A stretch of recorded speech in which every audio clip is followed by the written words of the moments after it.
সুপ্রিয় শিক্ষার্থীবৃন্দ, কেমন আছো তোমরা? নিশ্চয়ই ভালো আছো, ঘরে আছো, নিরাপদে আছো। আমরা একটি দুর্যোগময় সময় অতিক্রম করছি।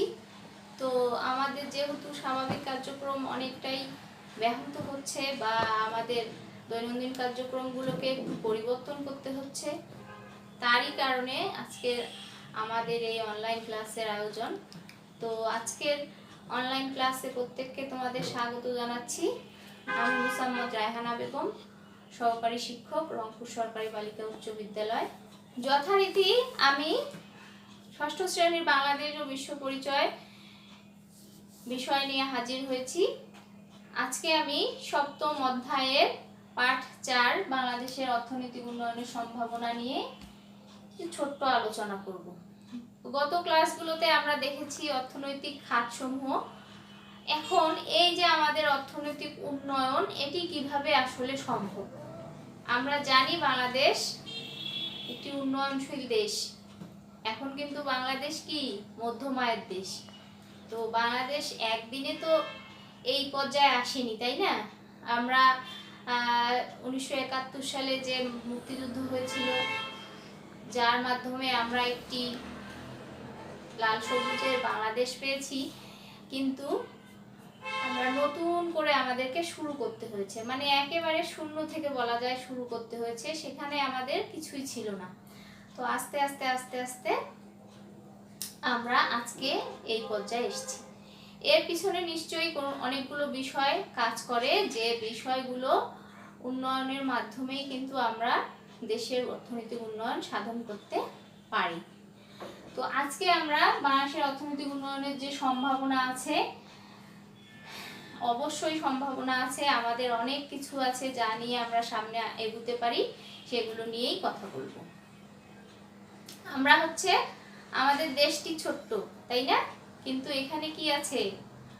প্রাকৃতিক সৌন্দর্য আছে, অনেক প্রাকৃতিক সম্পদ রয়েছে। তাছাড়া ছোট্ট দেশে কিন্তু অনেক জনসংখ্যা, তাই না? আবার এই জনসংখ্যাগুলো আমরা কি বলি? জনসংখ্যা বাংলাদেশের জন্য মানুষের উন্নয়নের পথে বাধা। কিন্তু এই জনসংখ্যাই আবার কি করে? উন্নয়নকে আবার সামনের দিকে নিয়ে যেতে পারে, যদি আমরা জনসংখ্যাকে জনসম্পদে পরিণত করতে পারি, যেটি আমাদেরকে কি করতে পারে? উন্নয়নের একেবারে উচ্চ শিখরে পৌঁছাতে পারে। এছাড়া বাংলাদেশে কি রয়েছে? উর্বর জমি রয়েছে, কৃষি জমি। এগুলো সবই আমাদের কি পজিটিভ, ইতিবাচক দিক। এই ইতিবাচক দিকগুলোকে আমরা যদি কাজে লাগাতে পারি, তাহলেই কিন্তু আমরা সামনের দিকে এগোতে পারবো। এখন যে অবস্থানে আছি সেখান থেকে আরো সামনের দিকে এগিয়ে যেতে পারবো।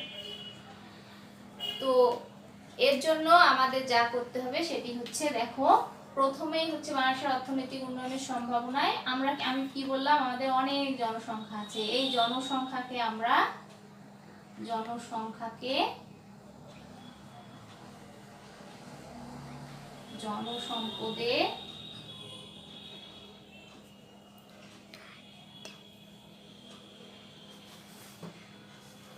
রূপান্তর করতে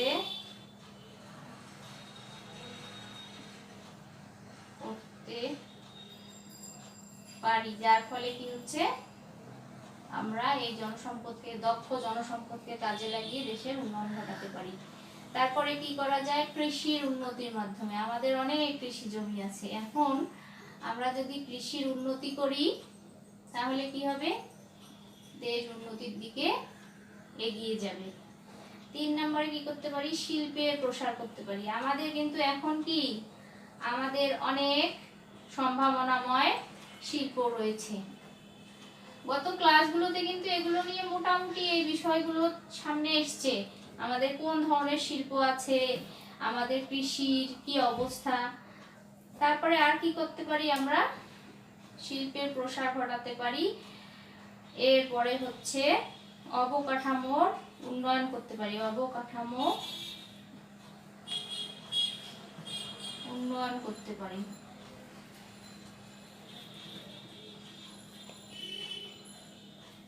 তারপর কি করতে পারি? আমাদের অনেক প্রাকৃতিক সম্পদ আছে, এগুলোকে প্রাকৃতিক সম্পদের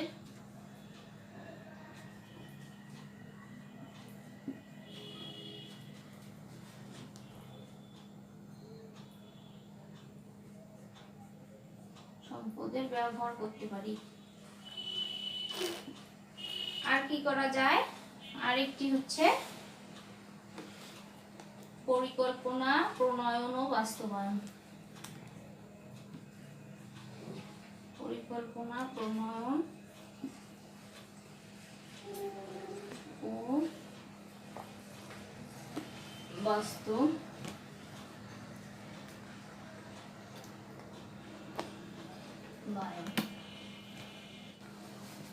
তাহলে শিক্ষার্থীবৃন্দ, তোমরা দেখতে পাচ্ছ বাংলাদেশের অর্থনৈতিক উন্নয়নের সম্ভাবনা হচ্ছে অনেকগুলো রয়েছে।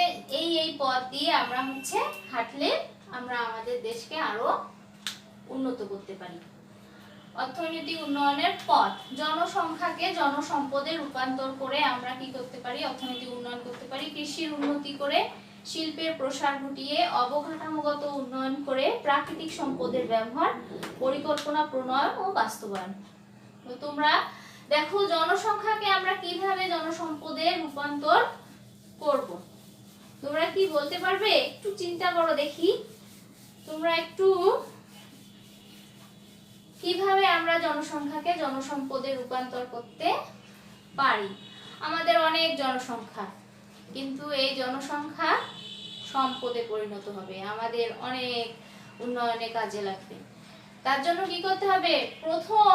প্রথম কাজ হচ্ছে শিক্ষা, গুণগত শিক্ষা দিতে হবে। গুণগত শিক্ষার ব্যবস্থা করতে হবে।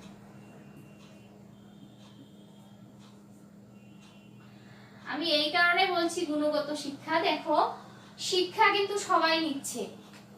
এখন দেখবা প্রত্যেকটা বাচ্চা স্কুলে যাচ্ছে, বেশিরভাগ বাচ্চা স্কুলে যাচ্ছে, অনেকেই হচ্ছে গ্রাজুয়েশন কমপ্লিট করছে কিন্তু চাকরি পাচ্ছে না বা বেকার হয়ে ঘুরে বেড়াচ্ছে। এখন আমরা যদি গুণগত শিক্ষা নেই, যার মাধ্যমে কি হবে? গুণগত শিক্ষায় শিক্ষার্থীরা তাদের কি করবে? তাদের একেবারে শিক্ষার যে আসল উদ্দেশ্য, একজন মানুষের ইতিবাচক পরিবর্তন ঘটাবে, গুণগত শিক্ষা কিন্তু সেটি করতে পারে।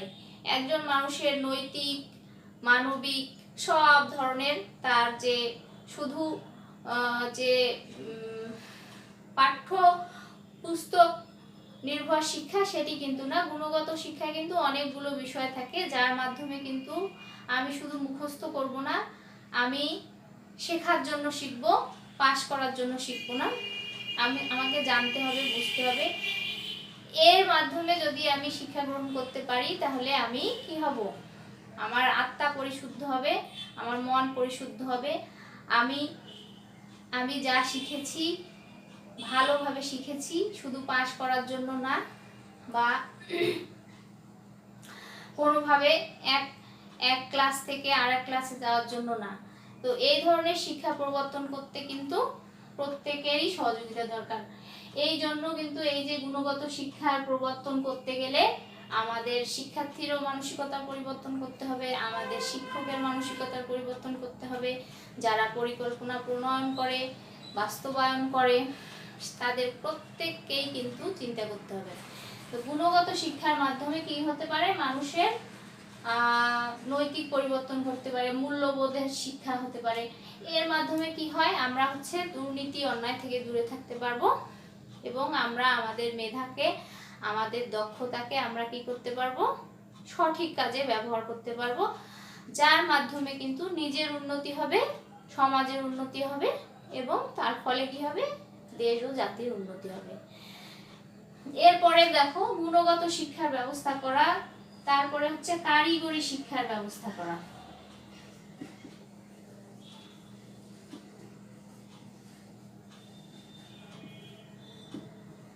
কারিগরি শিক্ষার কিন্তু ব্যবস্থা করতে হবে। কারিগরি শিক্ষা ব্যবস্থা, এই যে কারিগরি শিক্ষা গ্রহণ করলে কি হবে? আমরা কিন্তু প্রত্যেকেই কিন্তু অনেক ভালো অঙ্ক পারি না, অনেক ভালো পদার্থবিজ্ঞান পারি না, অনেক ভালো রসায়ন পারি না, অনেকে অনেক বিষয় এক্সপার্ট, কেউ অনেক ভালো ছবি আঁকতে পারে, কেউ অনেক বেশি ভালো গান গাইতে পারে, কেউ বা হচ্ছে অনেক সুন্দর সুন্দর হাতের কাজ করতে পারে। তো আমি যদি আমার হচ্ছে দক্ষতা আমার যেরকম মানে আমি যে বিষয়ে পারদর্শী, আমার শিক্ষার ধাপগুলো যদি সেরকম হয়, অর্থাৎ আমার পারদর্শিতাকে আমি বুঝতে পারবো যে আমি এই দিকে গেলে হচ্ছে আমি এই কাজটি করতে পারবো বা এই ধরনের কাজ করতে পারবো। এই ধরনের শিক্ষা, যেমন কারিগরি শিক্ষা বলতে আসলে টেকনিক্যাল বোঝায়, যেমন তুমি ইলেকট্রনিক্স বিষয়ে কেউ অনেক ভালো কাজ জানে, সবাইকে যে কি করতে হবে, তোমার গ্রাজুয়েশন কমপ্লিট করতে হবে, স্নাতকোত্তর কমপ্লিট করতে হবে, এমন কোনো কথা কিন্তু নেই। উচ্চশিক্ষায় যে সবাইকে শিক্ষিত হতে হবে তা না, আমাকে শিক্ষিত হতে হবে। সেই শিক্ষিতটা হচ্ছে মনটাতে যেন আমার শিক্ষা থাকে, আমি যেন কুসংস্কার আর আমি যেন অন্যায় দুর্নীতি এগুলো থেকে মুক্ত থাকতে পারি, এটি হচ্ছে আসলে আসল শিক্ষা। এর মাধ্যমে কি হবে, আমরা হচ্ছে অনেক দূরে যেতে পারবো। তো উচ্চ শিক্ষায় সবাই যদি শিক্ষিত না হয়ে কারিগরি বিষয়ে বিভিন্ন টেকনিক্যাল বিষয়গুলো যদি এক্সপার্ট হয়, তাহলে কিন্তু দেশের উন্নয়ন সম্ভব। কারণ সবাইকে উচ্চশিক্ষায় শিক্ষিত করা সম্ভব না, অথবা উচ্চশিক্ষায় শিক্ষিত করলেও সবাই কিন্তু সেটাকে কাজে লাগাতে পারে না। সেই কারণে কিছু টেকনিক্যাল হ্যান্ড যদি আমরা তৈরি করতে পারি, যারা বিভিন্ন কাজে কর্মে এক্সপার্ট হবে, দক্ষ হবে, তাদেরকে সে কাজে যদি আমরা লাগাতে পারি, তাহলে কিন্তু তারা উপার্জন করতে পারবে, যার মাধ্যমে তারা পরিবারের উন্নয়ন করতে পারবে, তার সাথে দেশের উন্নয়ন করতে পারবে। অনেকে আছে উচ্চশিক্ষায় শিক্ষিত হয়ে বেকার ঘুরে বেড়াচ্ছে, আবার অনেকে আছে অল্প শিক্ষিত, অর্থাৎ পড়াশোনা অল্প করেছে, কিন্তু সে হচ্ছে অনেক ভালো কিছু করছে তার দক্ষতা দিয়ে। কেউ উদ্যোক্তা হচ্ছে, ছোট ছোট অল্প অল্প পুঁজি নিয়ে ব্যবসা শুরু করছে, ব্যবসা অনেক লাভ করছে, বা মোবাইল অপারেটর, মোবাইল বা কম্পিউটার, এগুলো তো টেকনিক্যাল হ্যান্ড হয়ে যাচ্ছে। তো এগুলোর মাধ্যমে কি তারা উপার্জন করছে এবং দেশের উন্নয়ন সাধন করতে পারছে। তারপরে জীবন দক্ষতা ভিত্তিক শিক্ষা।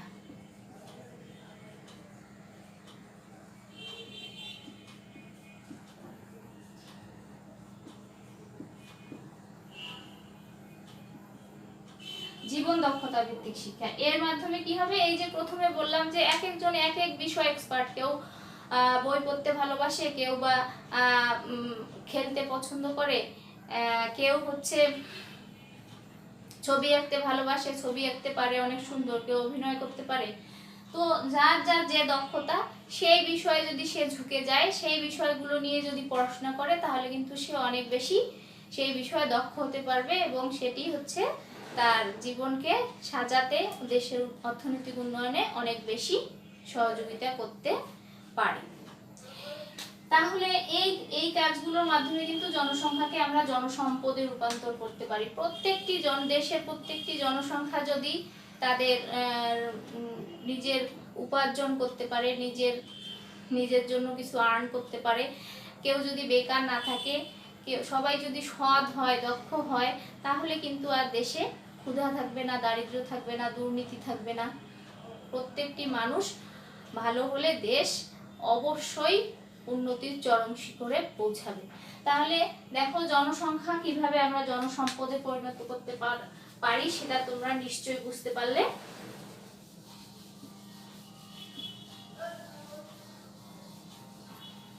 এরপরে দেখো কৃষির উন্নতি। গত ক্লাসগুলোতে বারবার বলেছি যে আমাদের দেশের অধিকাংশ মানুষ কৃষির উপর নির্ভরশীল, কিন্তু এই যে কৃষির উপর নির্ভরশীল, অনেকে হচ্ছে সারাদিনই কাজ করছে কিন্তু সেভাবে উপার্জন করতে পারছে না। কৃষির উন্নতি কিন্তু কিভাবে, অনেক ভাবে করা যায়। কৃষি যন্ত্রপাতির উন্নয়ন,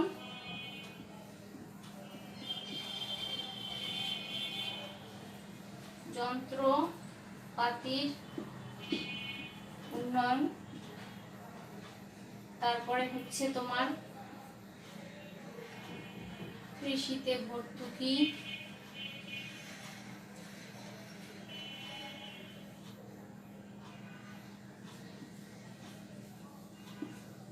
কৃষিতে ভর্তুকি, এরপর হচ্ছে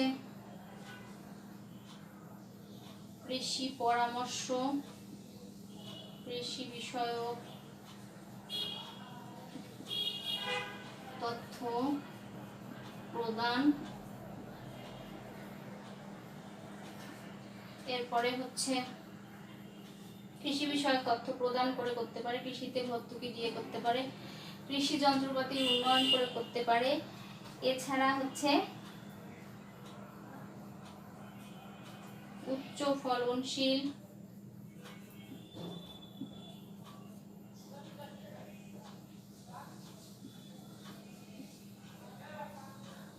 বীজ উদ্ভাবন করে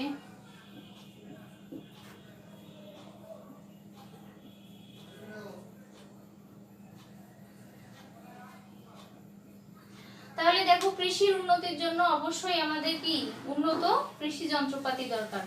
একটা সময় ছিল আমরা কি করতাম, লাঙ্গল দিয়ে চাষ করতাম। লাঙ্গল দিয়ে চাষ করতে দেখো গরু পিছনে একজন মানুষ দরকার এবং এই সারাদিন ধরে দেখা যাচ্ছে যে 2 দিন 3 দিন ধরে একটা জমি চাষ করতে লাগে। অথচ এখন ট্রাক্টর আবিষ্কৃত হয়েছে যার মাধ্যমে কি হয়, দেশের মানুষ খুব সহজে এবং অল্প খরচে কি করতে পারে। তো এই যে ট্রাক্টর দিয়ে যদি জমি চাষ করা হয় অনেক অল্প খরচে অল্প সময়ে কিন্তু অনেক জমি চাষ করা যায়। আবার হচ্ছে দেখো ধান কাটার মেশিন, ধান মাড়াই করার মেশিন, ধান কাটতে কিন্তু অনেক শ্রমিক দরকার যারা হচ্ছে কি করতে পারে, অনেক বেশি সময় নিয়ে ধান কাটে, যার ফলে হচ্ছে কি হয়, খরচ বেশি হয়, আবার হচ্ছে সময় অনেক বেশি দরকার হয়। তো ধান কাটার যদি মেশিন থাকে তাহলে অল্প সময় হচ্ছে ধান কাটা হয়ে যায়। এখন দেখো তোমরা করোনাকালীন সময় একটু খেয়াল করে দেখলেই, প্রথম যখন করোনা শুরু হলো তখন ধান কাটার জন্য কিন্তু ভর্তুকি দিয়েছে সরকার কৃষি যন্ত্রপাতির উপরে।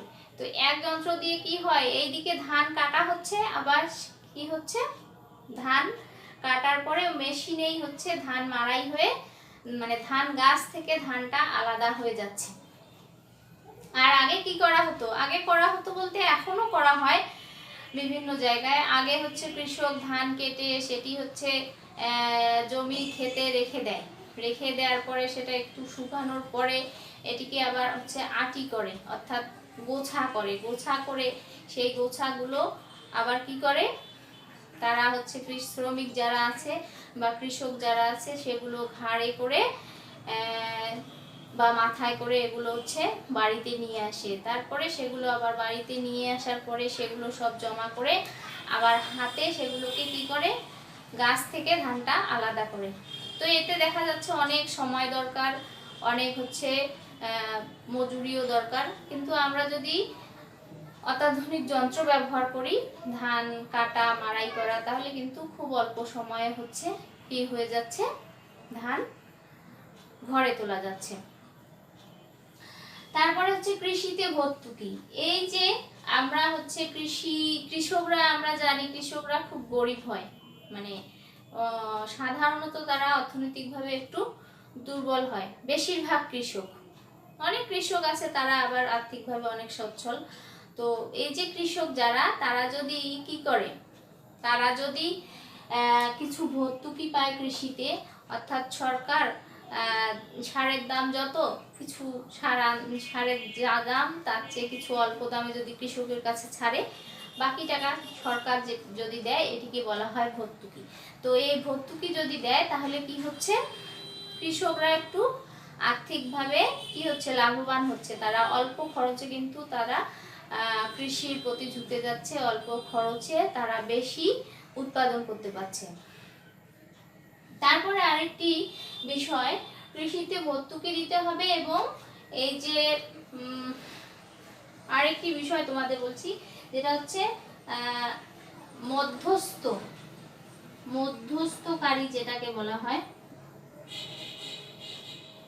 মধ্যস্বত্বভোগী, ঠিক আছে, মধ্যস্বত্বভোগী এই বিষয়টি যদি না থাকে, বেশিরভাগ কৃষক ধান উৎপাদন করছে কিন্তু তাদের মানে তারা সরাসরি যারা কিনছে তাদের কাছে যেতে পারছে না, তারা কিছু মাধ্যম হয়ে যাচ্ছে, যে কৃষক কিন্তু সরাসরি ভোক্তার কাছে ধান বা চাল বিক্রয় করে না, তারা হচ্ছে কিছু ব্যবসায়ী আছে যাদেরকে দেয়, তারা আবার খুচরা পাইকারিরা আবার খুচরা ব্যবসায়ীকে দেয়, এভাবে যেতে যেতে ক্রেতার কাছে পৌঁছাতে কিন্তু অনেক দাম আসে এবং কৃষক যে দামটা পায় সেটা কিন্তু খুবই অল্প।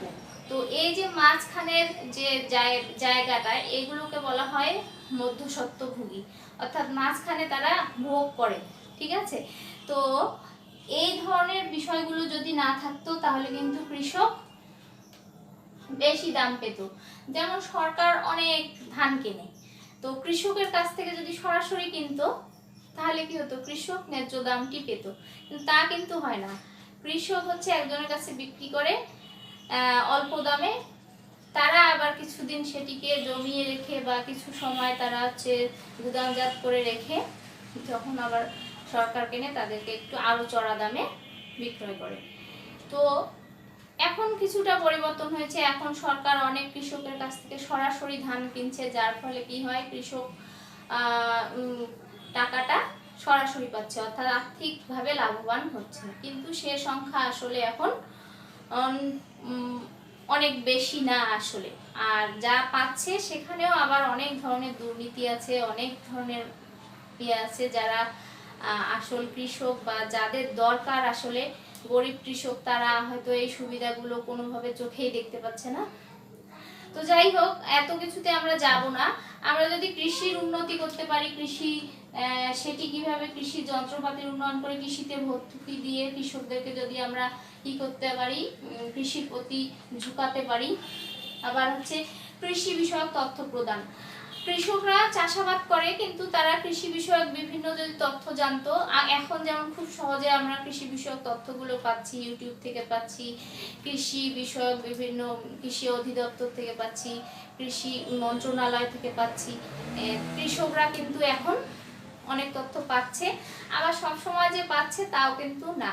তবে আগের চেয়ে অনেকটা হয়েছে যে তারা তথ্য পাচ্ছে যে কোন ধরনের বীজ দিলে উচ্চ ফলন পাওয়া যাবে, কোন সময়ে কোন ধরনের বীজ লাগাতে হবে, কোন ধরনের সার, কোন ধরনের কীটনাশক, পরিমাণ কতটুকু, এগুলো তারা এখন খুব সহজে ইনফরমেশন বা তথ্য পাচ্ছে, যার মাধ্যমে কি হচ্ছে, উচ্চ ফলন তারা ফলাতে পারছে, অর্থাৎ অল্প জমিতে অধিক ফলন তারা ফলাতে পারছে। তো এটি গেল তোমার কৃষিতে হচ্ছে কৃষি বিষয়ক তথ্যের মাধ্যমে কিন্তু কৃষির উন্নয়ন করা সম্ভব। আবার উচ্চ ফলনশীল বীজ উদ্ভাবন, অনেক বাংলাদেশে কিন্তু অনেক দক্ষ মানুষ আছে যারা হচ্ছে কৃষি বিষয়ে পড়াশোনা করে, যারা অনেক বেশি জানে, তারা কিন্তু বিভিন্ন ধরনের উচ্চ ফলনশীল বীজ উদ্ভাবন করছে, ঠিক আছে। আরো যদি বেশি বেশি উচ্চ ফলনশীল বীজ উৎপাদন হয়, আগে কিন্তু কি হতো, বছরে একবার বা দুবার হচ্ছে ধান উৎপাদন হতো, এখন কিন্তু বেশিবার হচ্ছে ধান কাটার পর হয়তো অন্য একটি ফসল দিয়ে দিল, বা সেটি কাটার পর আরেকটি ফসল দিতে পারে, মানে অল্প সময়ে তারা একটা জমিকে অনেকবার ব্যবহার করতে পারছে। তো এটিও কিন্তু কৃষির উন্নয়নের কারণে হচ্ছে, তার ফলে কি হচ্ছে, কৃষির উন্নয়ন বাড়ছে, ফলন বাড়ছে, দেশের মানুষ হচ্ছে, দেশ খাদ্যে স্বয়ংসম্পূর্ণ হচ্ছে, দেশের খাদ্যের চাহিদা মিটিয়ে দেশ হচ্ছে আবার কিছু খাদ্য বিদেশে রপ্তানিও করতে পারছে। তো এই জিনিসগুলো যদি আমরা উন্নয়ন করতে পারি তাহলে কৃষির উন্নতি হবে, আর কৃষির উন্নতি হওয়া মানেই কিন্তু দেশের উন্নয়ন। কারণ কৃষির উন্নতি করলে কি হবে, এই যে বললাম, খাদ্যের স্বয়ংসম্পূর্ণতা অর্জন করতে পারবে, যার ফলে কি হবে, বাইরে থেকে জিনিস আমাদের খাদ্যশস্য আমদানি করতে হবে না। কিছুদিন আগে তোমরা একটি সংকট লক্ষ্য করেছো, পেঁয়াজ 200 টাকা কেজি। মানুষ এক সময় মনে হয় পেঁয়াজ খাওয়া ছেড়েই দিল, কেন, ইন্ডিয়া পেঁয়াজ রপ্তানি করবে না, বাংলাদেশ পেঁয়াজ আমদানি করতে পারবে না, ঠিক এই সময়ে পেঁয়াজের দাম 200 টাকা হয়ে গেল, আগে ছিল 30 টাকা 40 টাকা কেজি।